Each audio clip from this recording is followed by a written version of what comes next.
सर्किटमध्ये वापरत असतो। हे रेजिस्टन्सेस आपण दोन प्रकारे एकमेकांना कनेक्ट करू शकतो, एक तर सिरीज आणि दुसरा पॅरलल। सिरीज मध्ये कनेक्ट करत असताना पहिला रेजिस्टन्सच्या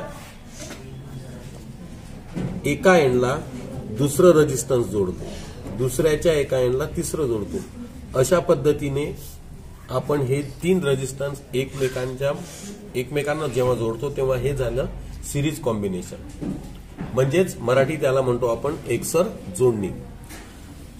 मग ही जी रेजिस्टन्सची एकसर जोडणी आहे किंवा सिरीज कॉम्बिनेशन आहे, यामुळे काय होते तर सर्किट मधला करंट हा कमी होतो, कारण याचं इफेक्टिव्ह रेजिस्टन्स म्हणजे सममूल्य रोध हा वाढत असतो। त्याच्यामुळे रोध वाढला म्हणजे रेजिस्टन्स वाढलं की करंट कमी होतो। आता इथे आपण हे रेजिस्टन्सेस इथे लावले आहे। पहिलं रेजिस्टन्स घेतलं, या पहिल्या रेजिस्टन्सच्या एकाला दुसरं लावलं, नंतर या दुसऱ्याच्या दुसऱ्या एंडला आपण तिसरं रेजिस्टन्स लावलं, म्हणजे एकेका रेजिस्टन्सच्या मागे आपण एक एक रेजिस्टन्स जोडत गेलो। आणि मग नंतर आपण याला एक बल्ब लावला की बा याच्यातून सर्किटमधून करंट वाहतो की नाही हे आपल्याला बल्ब लागला तर त्याच्यावरून लक्षात येईल। मग जेव्हा आपण हे कनेक्शन केलं तर हे कनेक्शन कोणतं झालं, रेजिस्टन्सेस इन सिरीज, म्हणजेच रोधांची एकसर जोडणी। मराठीत सिरीज कॉम्बिनेशनला म्हणतो आपण एकसर जोडणी। आता जेव्हा आपण याला बॅटरीला कनेक्ट करू, या सर्किटमध्ये जेव्हा आपण बॅटरी लावू तेव्हा काय होईल की पहिल्या रेजिस्टन्सच्या एका टर्मिनलला आपण एक बॅटरीचं टर्मिनल लावलं आणि शेवटच्या याला आपण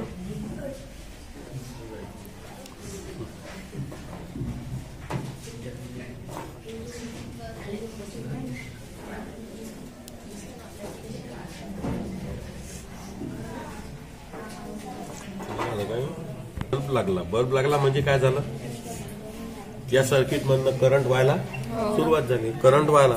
मग आता हा करंट या रेजिस्टन्सच्या पहिल्या रेजिस्टन्स मधून मग असा पास होत होत इकडे आला पुढे, तर हे झालं रेजिस्टन्सेस इन सिरीज किंवा रोधांची एकसर जोडणी।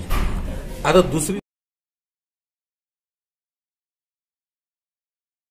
सर्किटमध्ये वापरत असतो, हे रेजिस्टन्सेस आपण दोन प्रकारे एकमेकांना कनेक्ट करू शकतो, एक तर सिरीज आणि दुसरं पॅरलल। सिरीज मध्ये कनेक्ट करत असताना पहिला रेजिस्टन्सच्या एका एंडला दुसरं रेजिस्टन्स जोडतो, दुसऱ्याच्या एका एंडला तिसरं जोडतो। अशा पद्धतीने आपण हे तीन रेजिस्टन्स एकमेकांना जेव्हा जोडतो तेव्हा हे झालं सिरीज कॉम्बिनेशन, म्हणजेच मराठी त्याला म्हणतो आपण एकसर जोडणी। मग ही जी रेजिस्टन्सची एकसर जोडणी आहे किंवा सिरीज कॉम्बिनेशन आहे, यामुळे काय होते तर सर्किट मधला करंट हा कमी होतो, कारण याचं इफेक्टिव्ह रेजिस्टन्स म्हणजे सममूल्य रोध हा वाढत असतो। त्याच्यामुळे रोध वाढला म्हणजे रेजिस्टन्स वाढलं की करंट कमी होतो।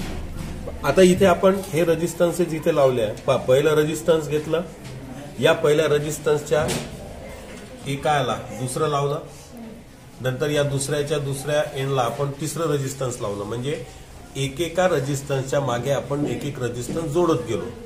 आणि मग नंतर आपण याला एक बल्ब लावला की बा याच्यातून सर्किटमधून करंट वाहतो की नाही हे आपल्याला बल्ब लागला तर त्याच्यावरून लक्षात येईल।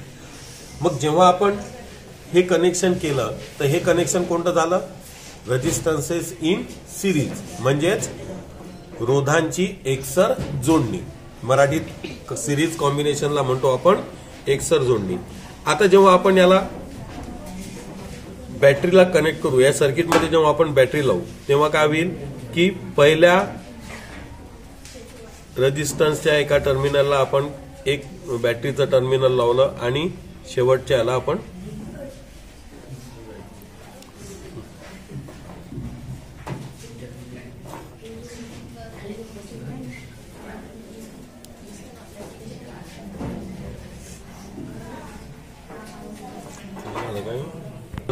बल्ब लागला म्हणजे काय झालं, या सर्किट मधनं करंट व्हायला सुरुवात झाली, करंट व्हायला।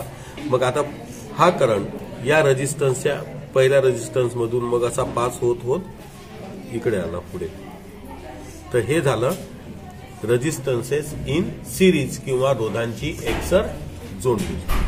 आता दुसरी